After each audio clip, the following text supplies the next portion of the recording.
Afternoon. 4 years ago, Maryland launched Audit into practices, the Office of Medical Exam. The agency that determines the cause and manner of death cases for the opinion of medical.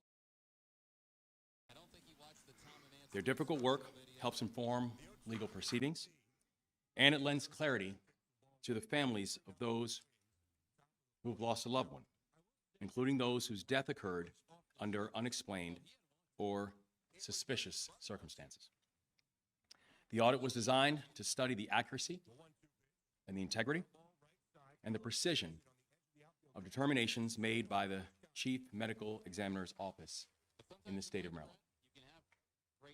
Dr. Jeff Kakuka from Towson University led the independent audit team. They studied 17 years of these case files from 2003 to 2019. And the team examined 87 cases in which an individual died after being restrained in custody. Dr. Kakuka's team compared their independent analysis of these cases against the determination made by the Office of the Chief Medical Examiner. And this audit is the first of its kind in the nation. It has set the standard for what this type of investigation can and what this type of investigation should look like. And this team worked with sound methodology. They took a deliberative approach. They relied on a thorough review process that emphasized objectivity at every single stage. This had to be done the right way, without prejudice, without ulterior motive, without any hidden agenda. That's what this moment and this work required, and that is exactly what this team delivered. In a few moments, you'll hear from both Dr. Kakuka and Attorney General Brown about what the audit revealed, but I do want to say at the top, the findings of this audit are deeply concerning. Now, it's going to take time to digest a report prepared over the course of 4 years and 2 different administrations. But if there's one takeaway that we've already drawn at this very early stage, it is this. We have to make sure we are continuing to make Maryland a model for public safety and transparency and equal justice under the law, and one is not more important than the other. Now, I do want people to hear me loud and clear. This is not an attack on the many remarkable people in law enforcement. This is about the need to initiate a thorough and systemic review that will help us to create a more just and transparent system. Later in the program, I will discuss the actions that our administration is taking in response to the completion of this audit. But first, I'm going to turn it over to Attorney General Brown to discuss some of the results. And then after, we'll hear from Dr. Kakuka.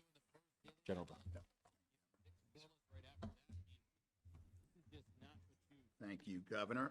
Let me at the top say that after the presentation by Dr. Kakuka, my presentation, and further remarks by the Governor, we will take questions, and the questions should be limited to the audit and the executive actions that the Governor announces. If there are medical questions, those should be referred to the Maryland Department of Health. So again, good afternoon. The Governor and I are here today, as he mentioned, to announce the results of an audit led by the Office of the Attorney General in consultation with the Governor's office. And I want to commend his team and the Office of Legal Counsel for their work. And it started under our predecessors 4 years ago. And we're also going to, as the Governor mentioned, discuss the actions to be taken or next steps. This audit began after Dr. David Fowler, then Maryland's Chief Medical Examiner in the Office of the Chief Medical Examiner, I'll refer to that as OCME, provided testimony in the murder trial of Derek Chauvin.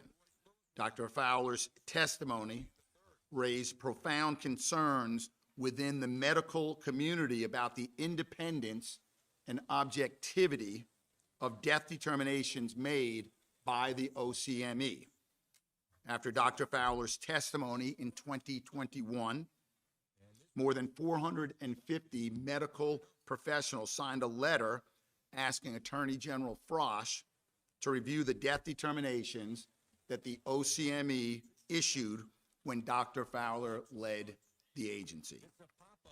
These members of the medical community were concerned that our state's death determination had been tainted by racial or pro-law enforcement bias or were otherwise inconsistent with the standard practices for investigating and certifying in-custody deaths.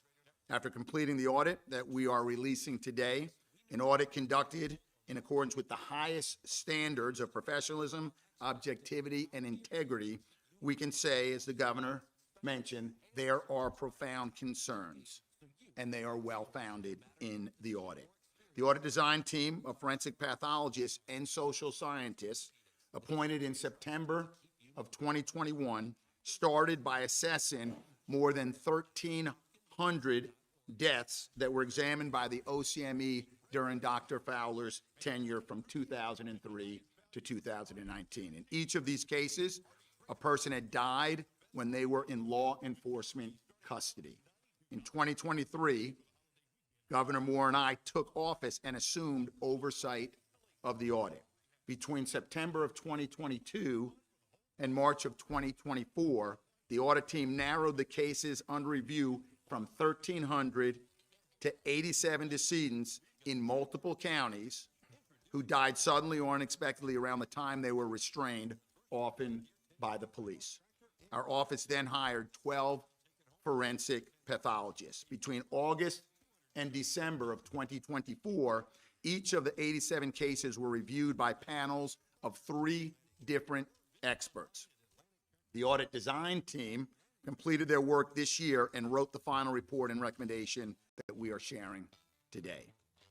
The audit report's findings reveal significant discrepancies that demand our attention and response. They suggest medical examiners persistently misclassified restraint-related homicides that occurred in police custody. In 36 of the 87 cases, our expert panel unanimously determined that deaths were homicides where the OCME had previously concluded they were either undetermined, accidental, or natural. In another 5 cases, 2 of 3 independent reviewers determined that the death should have been classified as a homicide. These 41 combined cases show a failure to apply the standard practices of certifying homicides and reveal patterns that are consistent with the possibility of both racial bias and pro-police bias. Our researchers determined that OCME was especially unlikely to classify a death as a homicide if the decedent was Black or if they died after being restrained by police. These findings have profound implications across our justice system. They speak to systemic issues rather than individual conduct.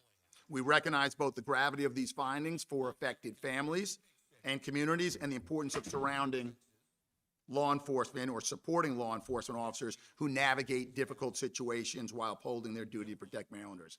And I want to be clear, labeling a death a homicide by the OCME means a decedent died because of another person's action. It does not mean those actions rose to the level of criminal liability or culpability for those involved in the decedent's death. It does not mean the officers involved can or should be prosecuted. But it does mean the Office of the Attorney General will do whatever is necessary to help the families of those who have lost loved ones get the answers and justice that they deserve. That's why I'm announcing that starting today, the Office of the Attorney General has launched a hotline that families can write to or call for additional information if they believe their loved one is impacted by this audit. To any Marylander grieving someone who is mentioned in our report, we are here for you and we support you. These findings are troubling, but this report does not suggest intentional or malicious conduct on the part of any Maryland medical examiner. Implicit biases run throughout our system of justice, not just in Maryland, but across the United States. Throughout our country, there are racial disparities in arrests, in convictions, and sentencing. We are the first state, as the governor mentioned, the first state in the country to conduct this type of audit. That's because here in Maryland, we're not afraid to examine the ways racial bias makes our justice system less just. That's because here in Maryland, we're not afraid to examine our past to improve how we do things going forward. This report will be presented tomorrow to the National Academy of Sciences, Engineering, and Medicine, and other states will be encouraged to perform their own investigations. These audits provide an opportunity not only for justice for those whose loved ones died in police custody, but also pave the way for meaningful change. Based on these findings, we are committed to implementing comprehensive reforms on how medical examinations are conducted, reviewed, and certified, particularly in cases involving police restraint.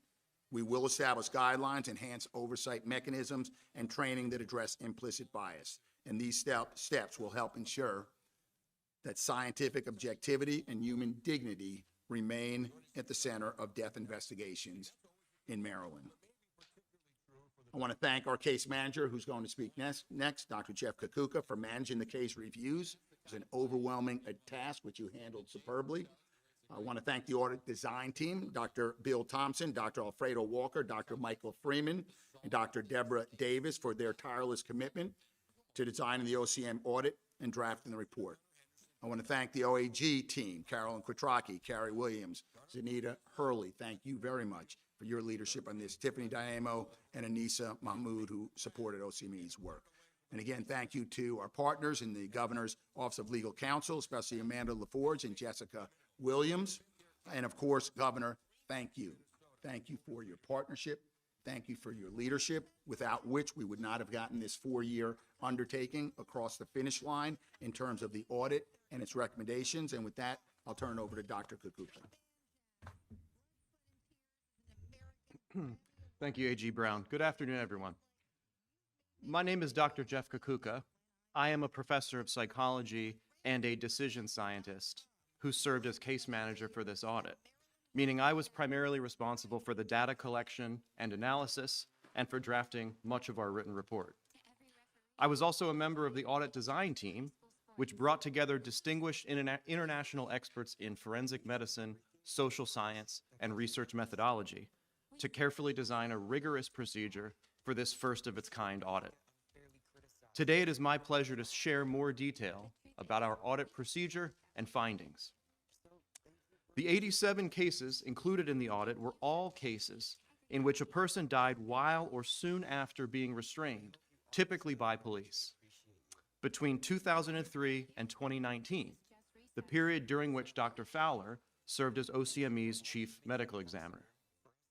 The 87 audit cases included at least one case from 12 of Maryland's 23 counties, as well as 22 cases from Baltimore City. Nearly all of the 87 individuals who died in these cases were men, and nearly 3/4 were people of color. To review the cases, we recruited and thoroughly vetted a panel of 12 highly experienced, board-certified forensic pathologists, to whom we are very grateful. Each case was reviewed by a randomly chosen 3 of those 12 independent reviewers.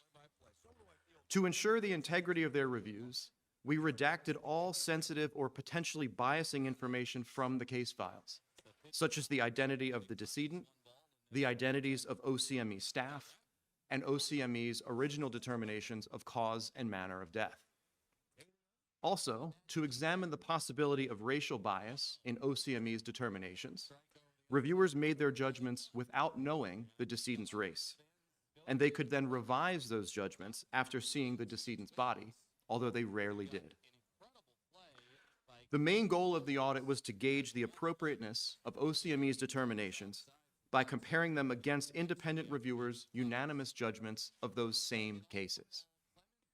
Overall, of the 87 audit cases, there were 44 cases, just over half, for which reviewers unanimously disagreed with OCME's manner of death determination. As A.G. Brown mentioned earlier, those disagreements included 36 deaths that OCME had certified as either accidental, natural, or undetermined, but that all three reviewers unanimously believed should have been classified as homicides. Those discrepancies suggest that OCME's practices during the audit's time frame were out of step with national standards for death certification, namely the but-for standard, which states that any death resulting from the actions of another person, regardless of that person's intent, should be classified as a homicide. As a result, it appears that OCME undercounted restraint-related homicides during the audit's time frame. And we also found that they undercounted homicides even more in cases where the decedent was black or was restrained by police, which raises the possibility of racial and pro-police bias. However, these findings come with two important caveats. First, the retrospective nature of the audit makes it impossible to know whether racial or pro-police biases truly affected OCME's determinations. Those disparities could instead reflect factors other than bias, which is something we make very clear in our report. Second, I will again stress that a homicide determination does not necessarily imply criminal wrongdoing or liability on the part of the individuals who applied restraint in these cases. Even so, the audit findings reveal areas for improvement in both policing and death investigation practices. And our report concludes with a list of concrete recommendations to reduce preventable deaths, promote social justice, and maximize the quality of death investigations in Maryland. Blazing new trails is never easy, but someone has to lead the way. And we believe that Maryland can and will be that leader in terms of strengthening death investigations across the country. We hope that our rigorous audit procedure will provide a blueprint for other states to conduct similar audits, and that implementing our recommendations will establish Maryland's OCME as a gold standard to which other agencies can aspire. In closing, I'd like to quickly thank Governor Moore, Attorney General Brown, and all of their staff for their support throughout this complex process. And with that, I will turn it back to Governor Moore for some important announcements.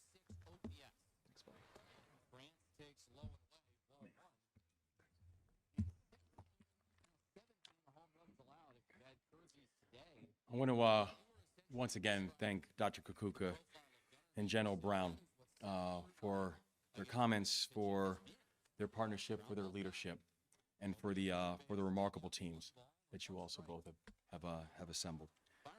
This work is not easy, but we are in it together, and we're grateful. Before I'd open up to questions, I'd also like to discuss what the Moore-Miller administration is doing to carry this work forward.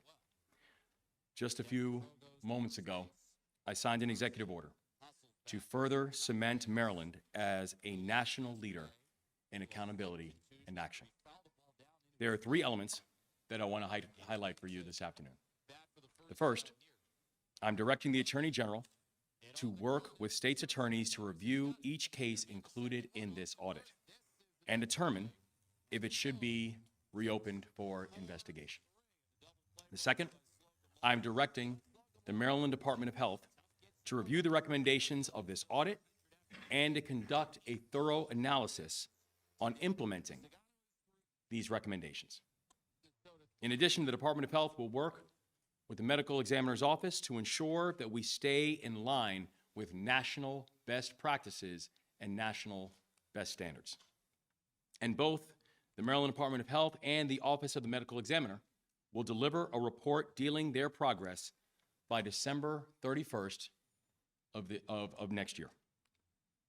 Third, I'm creating a new Maryland Task Force on in-custody restraint-related death investigations. This task force will be the headquarters of our work to reduce the risk of in-custody restraint-related deaths going forward. And just as we've done for every major action that we've taken on public safety and law enforcement, We intend and we will bring everybody to the table. Our new task force will include the following individuals: government officials, including representatives from the Office of the Chief Medical Examiner and the Maryland Department of Health, legal professionals, law enforcement, the community and victims advocates, and experts in forensic pathology. In this moment, even in a very, very difficult topic, Maryland is going to take action. These steps outlined in this executive order result from careful and impartial analysis on what exactly is the best path forward. Maryland was the first state in the nation to launch a comprehensive audit on the Office of Chief Medical Examiner, and today we are proud that also will become the first state in the nation to respond to such an audit with swift and targeted action. And I hope that our work will inspire others around the country to take similar steps as we work together to strengthen our system of justice. I do also want to be very clear that this is not an easy topic, that these are not easy conversations. The pain that these families are feeling, it is real. And for many, this is years in the making, some of whom have been screaming for this type of analysis and have been met with silence. We're talking about Marylanders who have lost their lives. We're talking about families that are still grieving. We're talking about members of law enforcement who watch over our people every single day and who are some of the bravest men and women who I know. We still have a lot to process from this report. And I'm not sure if that processing of what this report unveils will ever be fully settled, honestly. But I know this is the start of the conversation and not the end of it. And I hope we can all agree on this, that in Maryland, we will always bring everyone to the table to address the most serious challenges of our time. We do not shy away from the big problems or the big questions.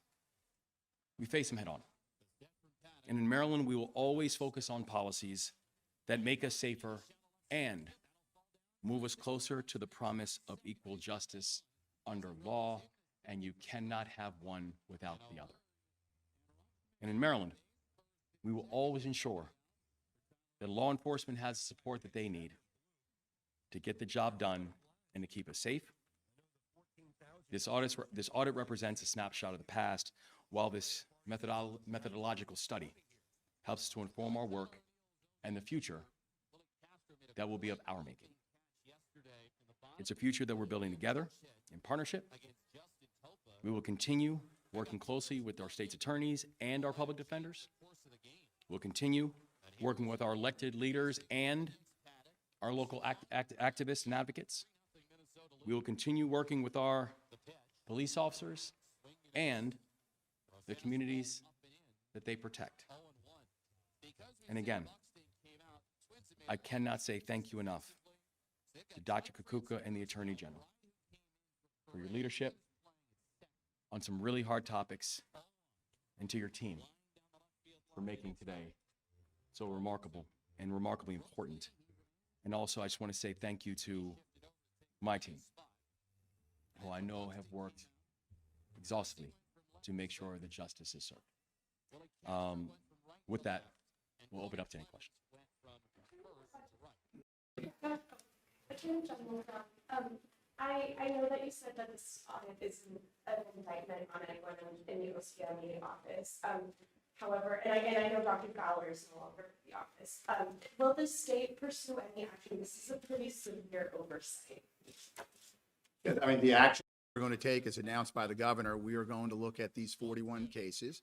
We're going to review them. We'll do it in consultation with and partnership with state's attorneys to determine whether or not any of them need to be reopened for investigation. Again, no one, there's no suggestion that anyone is criminally culpable. but it's our responsibility to go through these files beyond the OCME report, beyond the medical and the original forensic examination, to look at the entire file, which means engage in law enforcement as well, to make a determination what are the next steps. Is there criminal liability or not? So those are the actions that we're focused on based on the findings of this audit.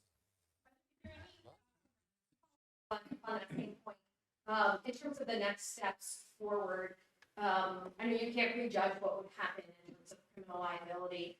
Many of these families have been waiting for years. Can you talk about your outreach to them and your expectation setting for them? Are you concerned that some may have false hopes that a homicide classification could lead to accountability that may or may not happen?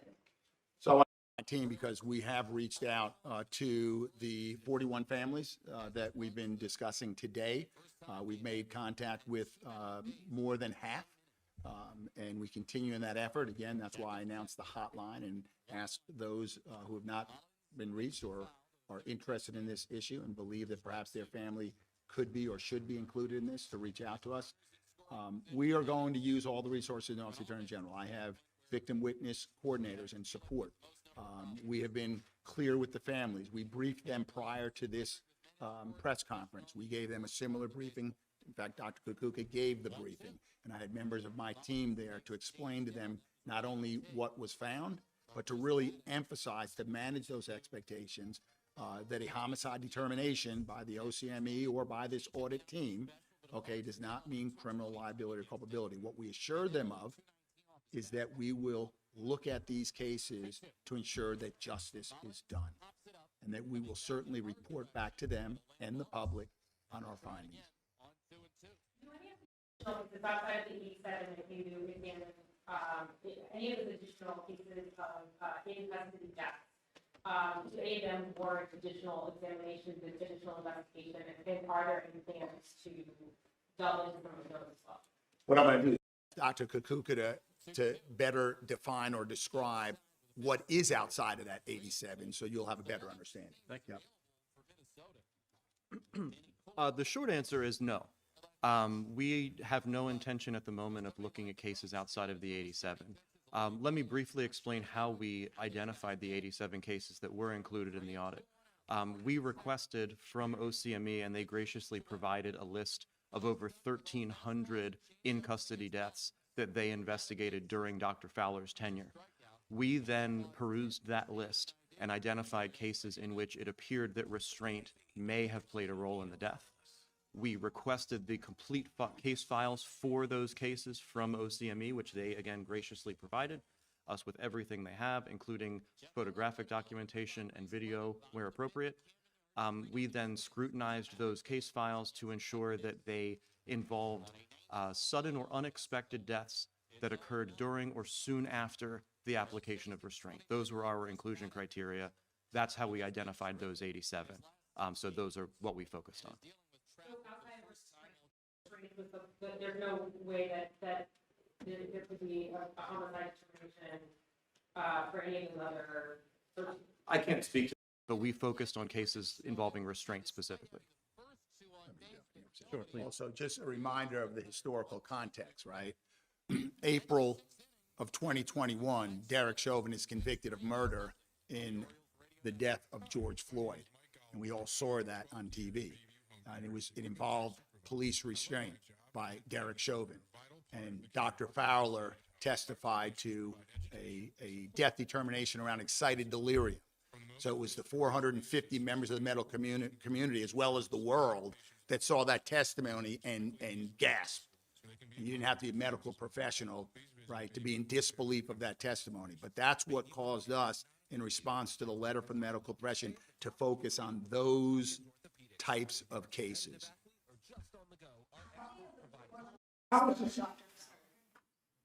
Who's managing? I'm managing. Let's take here in the front here, and then we'll go to you, sir. Thank you. How many of the 41 cases were under Dr. Fowler's tenure? All of them. All of them. Yeah, 13 looked at initially under Dr. Fowler's tenure, 2003, 2019, 1,300 down to 87, all under Dr. Fowler's tenure.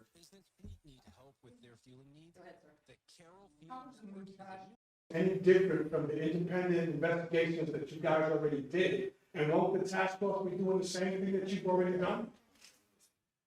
Task force is going to be much more sort of comprehensive. The audit looked at the autopsies themselves, right? And all the material that a forensic pathologist would use, a medical examiner would rely on to make a determination. That's what they focused on. The task force is going to widen the aperture, right? Because when you think about it, what is the reason for an autopsy? The core primary reason is to identify, as Dr. Kakuka mentioned, preventable deaths, okay? So we start with that, but then we look at larger issues around, the task force would very well look at training for law enforcement on issues around restraint, how to provide information to the medical examiner's office to make sure it's full and complete. So when the medical examiner is doing the autopsy, they've got the information they need. So it's going to be a lot broader than just the autopsy review. Question about how you go forward with this now. Obviously, the standard for determining what you determined may be different than a criminal determination. There's evidence, it's a different evidentiary standard. What tools will be available to you as you pursue this now? DNA, will you have to exhume these victims? Where do you go with this? What do you have to do? This is not unlike cases where after the fact, you go back and review all the evidence is available, right? So we're looking at the autopsy. We're going to work with state's attorneys. We're going to engage local law enforcement, right? Look at the interviews that they may have taken, the police reports. And from that, we do what any investigator does. You follow the leads, you follow the facts. If there are other witnesses to interview, if there's other physical evidence that is still in the custody of local law enforcement, we'll review that. The same type of investigation that happens anytime you look at a case after the fact, right? So it may be an initial investigation in some of these cases, and I don't know, right? Or it may be a reinvestigation, and it may be no investigation at all, in that we will review the information we have. Some cases may be clear, okay, that there is no criminal culpability. Other cases may require a little bit more digging. Others may require even more. So this looks back in time. Can people now trust that when these things happen, that it is being handled without such bias and honesty? This looks back at a snapshot in time, someone that no longer works there. You think the problem still exists? I think even just the time that we've been in these seats, there's already been substantial movement, momentum, and improvements at LCME. In addition to having new leadership there, new accountability measures, and new structures. And so we're very clear about that time period, and we'll continue doing an examination and bringing justice to what happened during that time period. But from our first moments in these offices, we've already moved to make improvements in OCME, and while those improvements will continue, we also know that the adjustments that have been made have been important and necessary.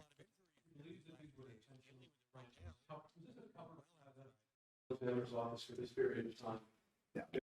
There's no indication. I think it's important. I want to let Dr. Kakuka speak to this. You know, there's an evolution in the science, right? And just so that everyone knows, you've got a JD, a PhD, and a Rhodes Scholar, but there's no MD up here, right? So there's an evolution in the science, okay? And different OCMEs across the country use different practices, right? And over time, there's been an effort by the various professional associations to bring uniformity. I think when you speak with most medical examiners, like the public, they'll say accuracy is important, but consistency is paramount. So there's a move in this profession towards consistency as well as accuracy. And there has been an evolution in OCME, and I want Dr. Kakuka to speak to a pretty major significant development in OCME. Absolutely. Thank you, A.G. Brown. As the Attorney General mentioned, death investigation, as with any field of science, naturally continues to evolve over time as we learn more, right? And many of our recommendations in our report are not only aimed at making sure that OCME is compliant with national standards, but also making sure that their practices are compliant with the most up-to-date scientific understanding in their field, particularly the dangers of prone weighted restraint, as well as the now discredited concept of excited delirium, which has been the subject of some controversy. It's important to keep in mind, as has been alluded to numerous times, that this audit is looking at a particular historical snapshot, right? The most recent case that was included in this audit was investigated almost 6 years ago, and there has been progress since then. Almost half of the cases in this audit invoked the now discredited concept of excited delirium, which had not been discredited at the time. But since that time, it's been disavowed by numerous medical organizations, including the American Medical Association and the National Association of Medical Examiners. And for that reason, OCME has likewise disavowed that terminology. Releasing the report, and will that have details of each individual case? The only details of each individual case that would be provided in the report are the original manner of death, OCME's determination that is, as well as the reviewer's consensus opinion if applicable. Yes, Appendix B of the report. And the report is out. We just pressed. Last question, please. I have a question about this, and an off-topic question, if possible. About this, working with the state's attorney's offices, have you had any conversations with them about, moving forward? Are they on board with it as well? We've had a number of conversations with the state's attorney's office. I think they appreciate the need to ensure that Maryland's system of justice and all the affiliated systems like the OCME and offices and activities that support that, transparency and accountability are important, and we should continue and always look to ways to improve it. And we've also had a conversation about the need to work together, right, under the governor's executive order as we review these cases. As to their opinion about it, I would just ask that you speak to the state's attorneys and they can offer their opinions on an assessment of this. A quick question for you, looking at some of the other issues in terms of crime, juvenile crime specifically. If I can ask about, we had a 16-year-old involved in a fatal crash, in Howard County, and your office said that was an isolated incident. We know that instances involving juvenile and violence really is not an isolated incident, and we've had people ask, when is the governor's office going to take action? So what do you say to them? I'd say I don't speak towards individual cases. I think individual cases and individual investigations are exactly that. So it's not appropriate for me to speak towards that. I would also say that I don't think anyone can look at the work this administration has done since day one and say that we do not take public safety as our #1 priority. I think if you're looking at the fact that Maryland is amongst the nation's leaders in drops in violent crime, if you look at the fact that Maryland is amongst the nation's leaders in drops in everything from auto theft and juvenile crimes, et cetera, like where we literally went 8 straight years of 300+ homicides in Baltimore City. We went 8 straight years of watching the homicide rate nearly double in the state of Maryland. The non-fatal shooting rate did double in the state of Maryland. And the progress that we have seen across the state of Maryland in the past 2.5 years has been absolutely staggering. It's been the necessity of a lot of groups to be involved in that, to include local law enforcement, to include our state's attorneys, to include our public defenders, to include the Office of the Attorney General, to include our state, to include community groups, to include city halls and county executive rooms all across the state of Maryland. And while we know that we still have more work to do, we're incredibly proud of the progress that we've continued to make, both in terms of juveniles and adults, to understand and underscore the fact that we demand and we expect for our communities to be safe. Thank you. The bond rating came out, we haven't had a chance. Sorry, oh yeah.